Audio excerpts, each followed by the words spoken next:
Let's jump right into the basics of buying fabric. I'm using this paper to represent the fabric, and I'm drawing in the selvage lines right now. So these are the sides of your fabric. Your straight of grain will run the length of your fabric. You might find this abbreviated on a pattern as SOG. The width of your fabric will run selvage to selvage, and you might see this represented on a pattern as WOF.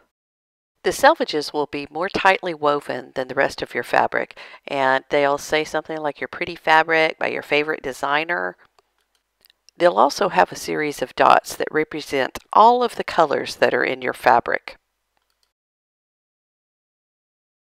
When you're buying fabric off of a bolt, you might buy it at a yard, 3/4 of a yard, a half of a yard, a quarter a yard, or an eighth of a yard. This is the most basic way that you might buy fabric if you're in a fabric store. However, there are also pre-cuts, and so I'm going to just draw out a few lines to represent how, the common ways that you might see here, and then we'll talk about the pre-cuts and how they might be divided out. Pre-cuts are a nice way to build variety into your stash, and they are usually in sizes that you might work with normally. Your pre-cut bundles will be by one designer, and they will all be in coordinating fabric. One more thing about the width of your fabric is it will usually be between 40 and 45 inches wide. There are, of course, specialty fabrics, and these can run much wider. Now suppose you see a fat eighth or a fat quarter, and you're wondering what these are. I'm going to draw a representation of the fold line here. If you're buying from a bolt, you're normally buying maybe say a quarter of a yard, and it's running selvage to selvage. For a fat quarter pre-cut, the person who is selling you the fabric has gone up to a half yard and cut along the fold line. And what this will give you is a fatter piece of fabric. Say you want to get more squares or bigger squares than a quarter yard might give you. You would go this way. And this is going to give two pieces that are fat quarters. So you get the same volume, but it's just divided in half. So the seller is going to have a left and a right piece. Both are going to have one strip of the selvage on it, but the volume is going to remain the same.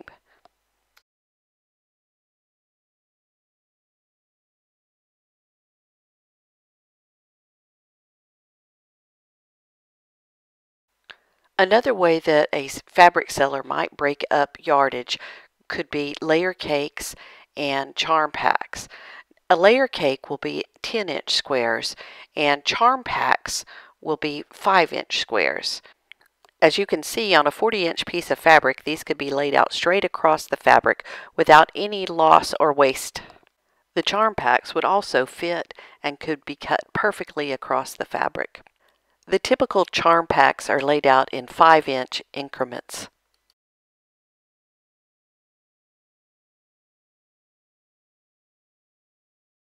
Another way that you might find pre-cuts are 2.5-inch strips that run selvage to selvage. These are commonly referred to as jelly rolls.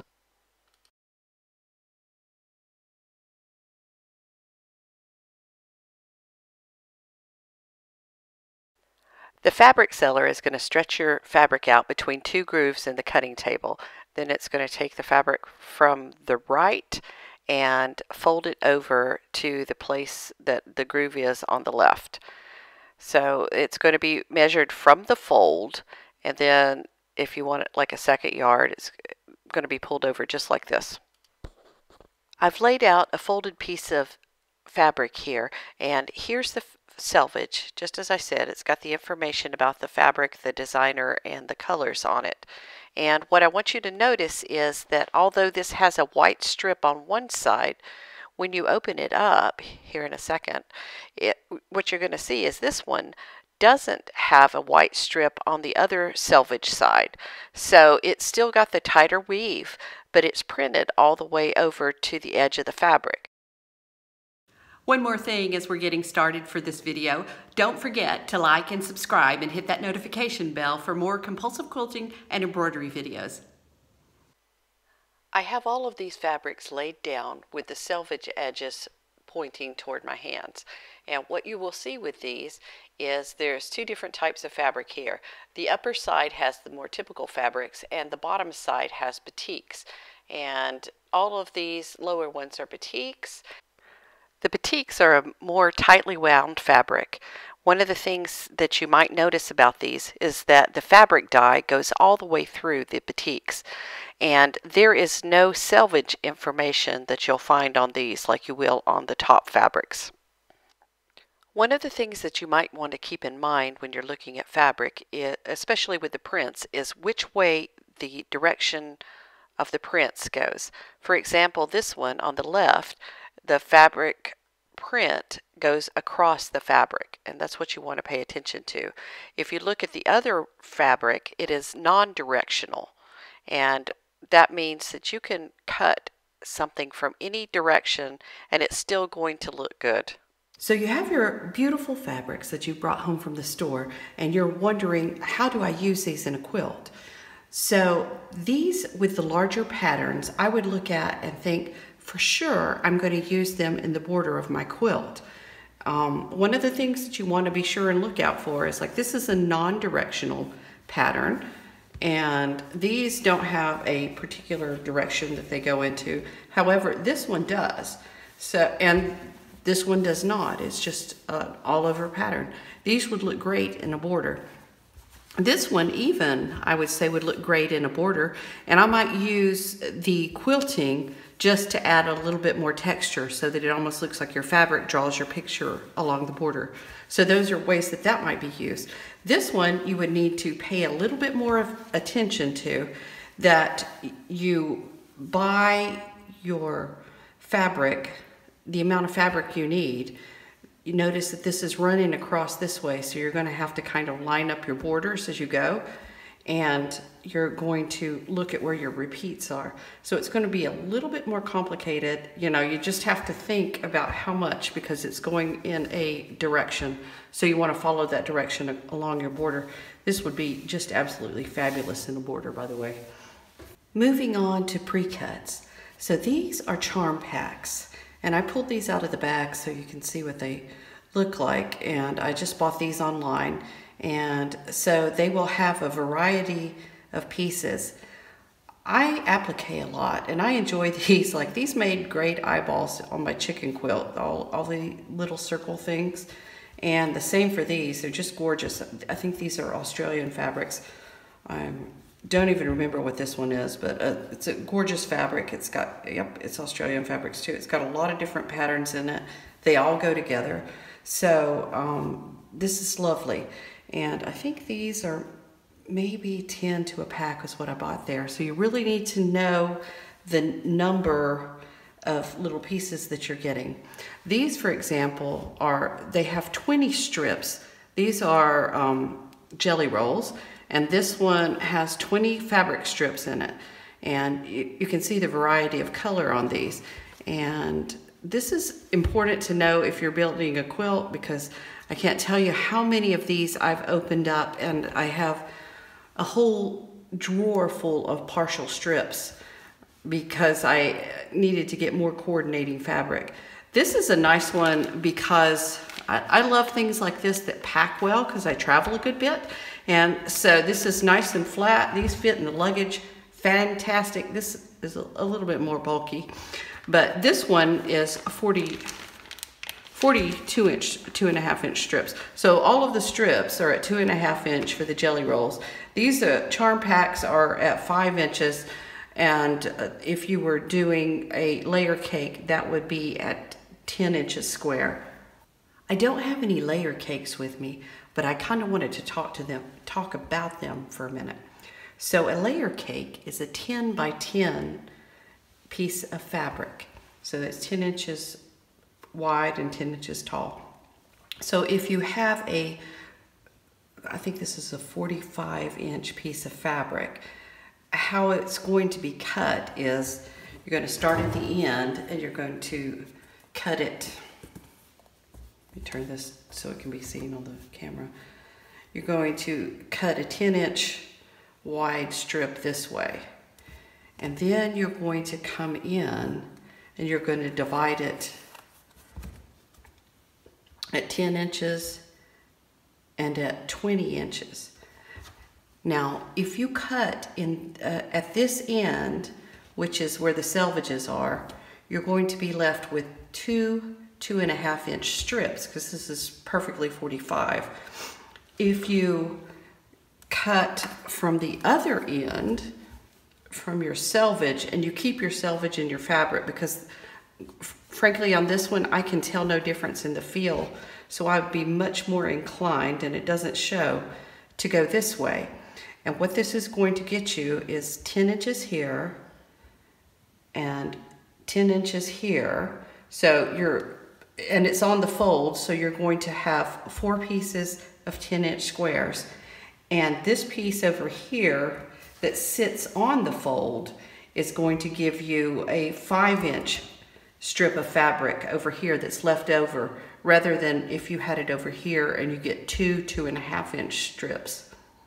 Here I'm taking the folded fabric just as I've described and cut it into a 10-inch strip. And then I'm checking and I'm getting another 10-inch square and another 10-inch square section. This is a 5-inch piece and I'm cutting that, and then I'm just checking it and making sure that it comes out exactly to 5 inches square.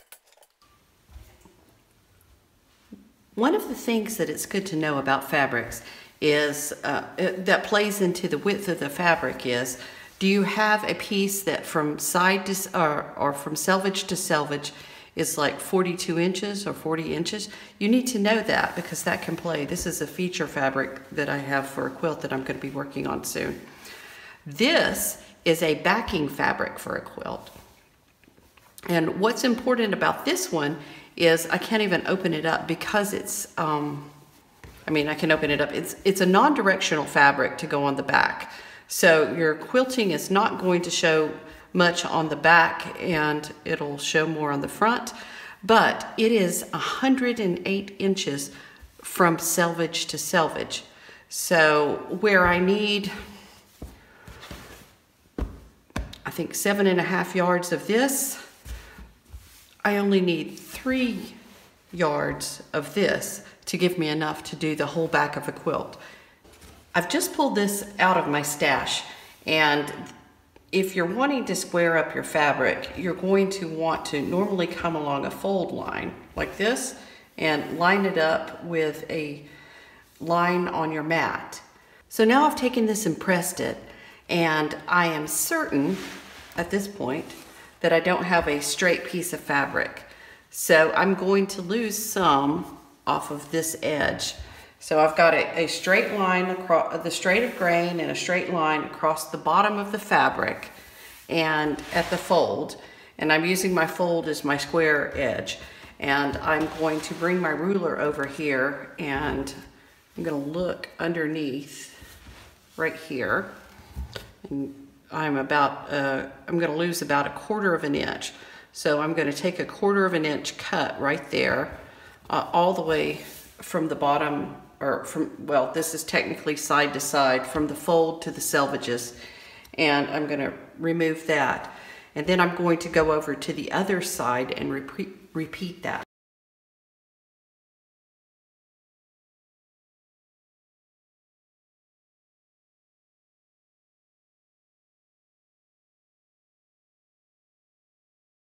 When you're squaring up your fabric, you're going to be working off of your fold line. And you're going to want to take your fold line and line it up on your mat.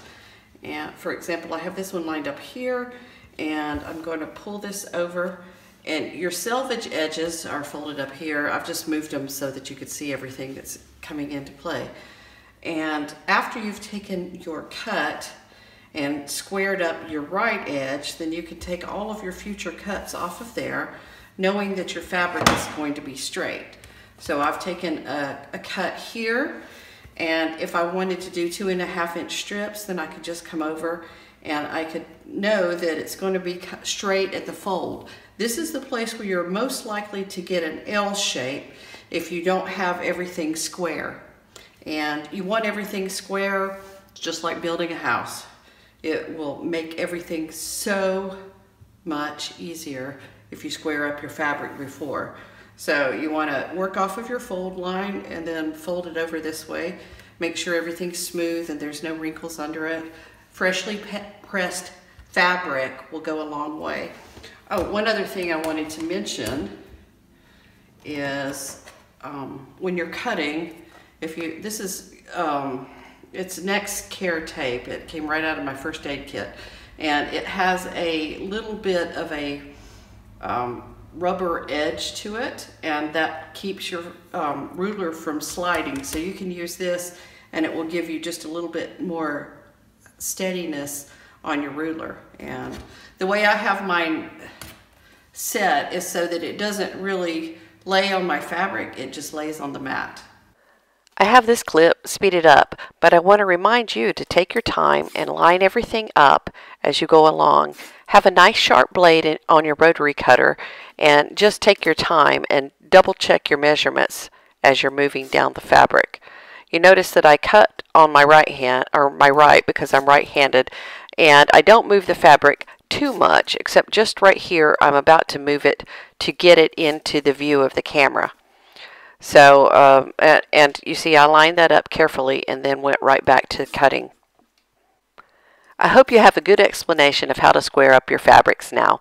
And I want to wish you happy quilting. I hope that you don't hesitate to cut up your pretty fabrics to make something just exactly like you've envisioned that's even prettier. Don't forget to like and subscribe and hit that notification bell for more compulsive quilting and embroidery videos.